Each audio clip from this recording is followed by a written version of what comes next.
Someone stole the peacock's feathers! Someone tied up the octopus! Someone unstriped the zebra! When there's a strange crime in the zoo and you're looking for a clue, you'll always find him right on track. Sherlock Yack. Sherlock Yack. Hermione right by his side. The bad guys just can't hide. If you get lost, he'll get you back. Sherlock Yack. All the trees and all the He's dough. lean and mean and he's no fool. And he's way double cool. He won't stand for no yakety yak. Sherlock Yack. I'm on the go. Will you find out before Sherlock who trimmed the peacock? Oh, yes, you're a beauty. Yes, you're a beauty. How marvelous. Has anyone ever seen such grace, style, and perfection? Leon! Leon! Leon! Oh? Peacock, you're beautiful. I'm also beautiful, but a little less than you. Meet me in an hour by the telephone booth in the alley. A female admirer. You're so great. Yoo-hoo! Anyone here? Hello there, still beautiful? Ooh.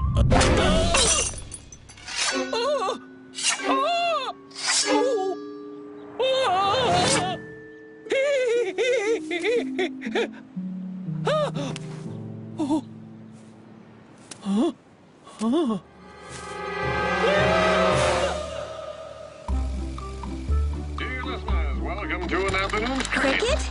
You like cricket, Sherlock? That horribly boring game where no one understands the rules? The fine points of this noble sport can put one off. But when you've listened to the Worcestershire Championship, you'll understand it perfectly. And to help you to appreciate this sporting event, let me explain a few simple principles. In cricket, you'll find the rules are important, but so is the spirit of the game. A cricket match is played between two teams of 11 players on a grassy field, typically 137 to 157 meters in diameter. The laws of cricket... This is Sherlock Yack. It's Hermione. Oh, it's you, Peacock. Yes, we'll be there right away.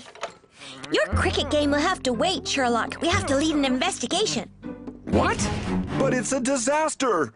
Yes, it's a true disaster. Look at all my feathers.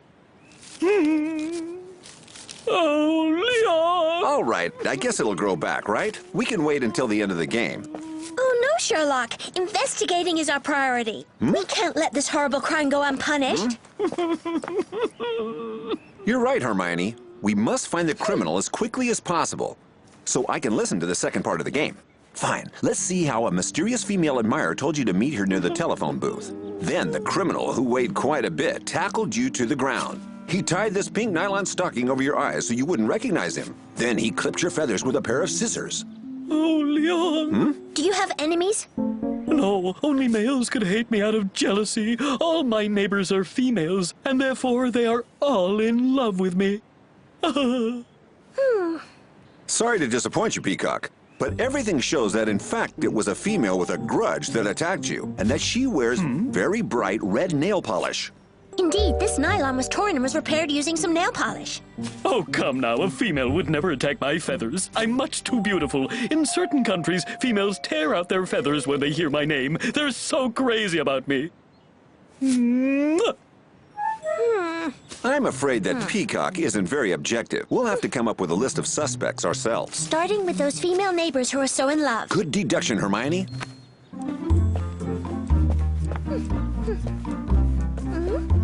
Sherlock, where are you going?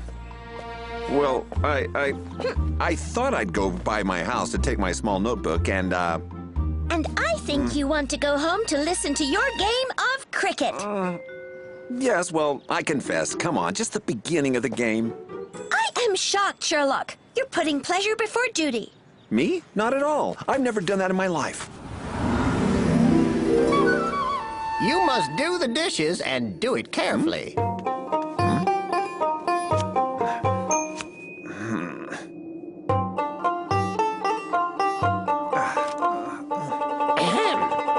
Look, Master, I did them all very well.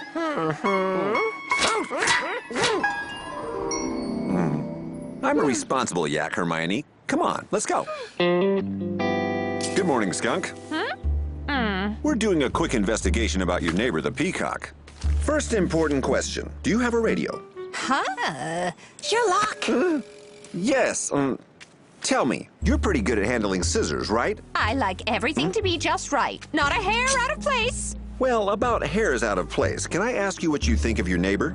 Peacock. He spends his time bothering his female neighbors, all very respectable women. And I wink at them and I prance around yelling Leon. And don't forget all the songs. You know, he sings all night long to himself and wakes up the whole neighborhood.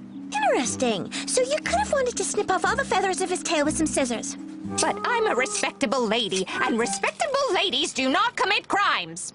Maybe so. Do you know anyone else who's not too crazy about the peacock? Of course, all the members of the respectable ladies who do not like Peacock Club. Interesting. Would you have a list of the club's members? There are 3 of us, Crane, Mrs. Hippo, and myself. One last thing. This is our major piece of evidence. Would you mind trying it on for us? Oh, you can't be serious. It's not at all respectable. Would you rather have us think that a respectable lady could have committed a crime? Oh, all right. Give me that thing. It fits you like a glove. Thank you, but I never wear any. With my gardening and taking care of the house, they would always have runs like this one, and that's not proper and not respectable in the least. Thank you, Skunk. You know, Sherlock, I'm really glad you gave up listening to your game. Ball of Purity would be proud of you. Sherlock? Yes, here I am. I'm expecting a package.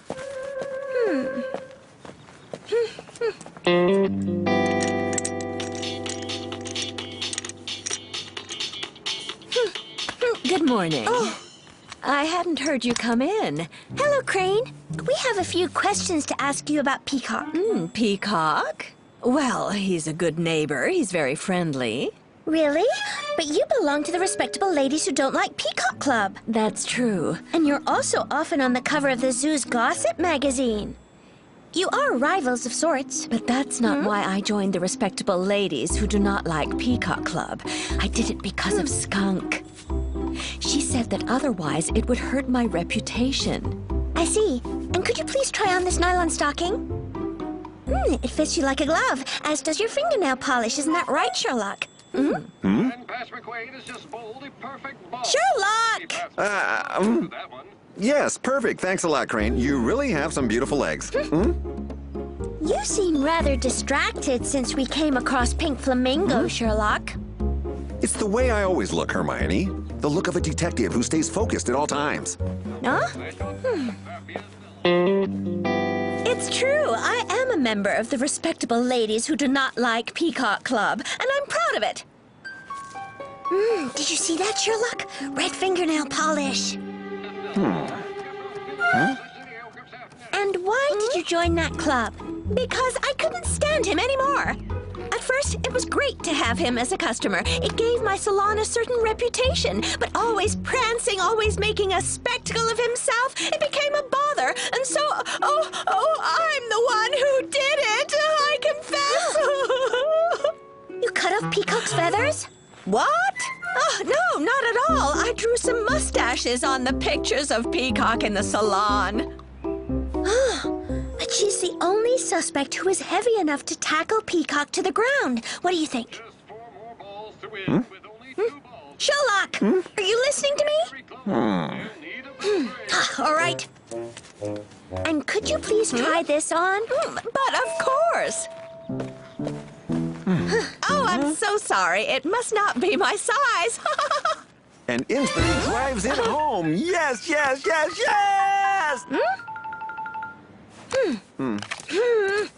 Sherlock, you're incorrigible. I understand your reaction, Hermione, but you're wrong to get mad. For I know who the culprit is. And you, young detective, if you pay close attention, I'm sure you can figure it out. Let's go over the case. Peacock got tackled to the ground by someone heavy, who then blindfolded him with a nylon stocking repaired with red fingernail polish. Then his aggressor trimmed his tail feathers with some scissors. The suspects are members of the respectable ladies who do not like Peacock Club: Crane, Mrs. Hippo, and Skunk. They each have something to hold against him, but only one is the culprit. Which one?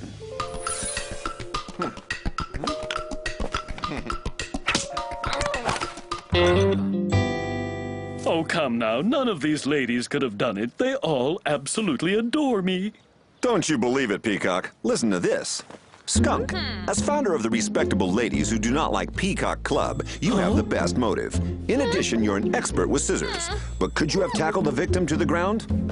Mrs. Hippo, you also don't like Peacock, and you're heavy enough to tackle him to the ground. But could the nylon used on him really belong to you? Actually, there's really only one person here who uses red fingernail polish, has a motive, and also wears nylons. Isn't that right, Crane? For the culprit is you. But that's impossible. I could never have tackled Peacock to the ground. I'm thin and slim thanks to my exercise. That's just it. You used your exercise weights to weigh yourself down, which made it possible for you to tackle your victim and then cut off all his feathers. It's true, it was me. But you made a mistake, Sherlock Yack. Really? How so? It wasn't out of jealousy that I cut off Peacock's feathers. But because of love. I love him. Crane. I love him, but he only cares about his own beauty. And he's never so much as looked at me. I wanted to teach him a lesson. It's not very respectable, but it's very romantic. I think you're right, Skunk. But a crime of passion still calls for punishment. Here you are. Well, I like the fan, but what on earth have you drawn on it? It's a heart for you. It's ugly. It's a message. Sherlock, don't tell me you're going to listen to the replay of that Worcestershire cricket game. Of course I am. I didn't catch all the details of the game with this investigation. And we're underway. Come on, guys. Oh.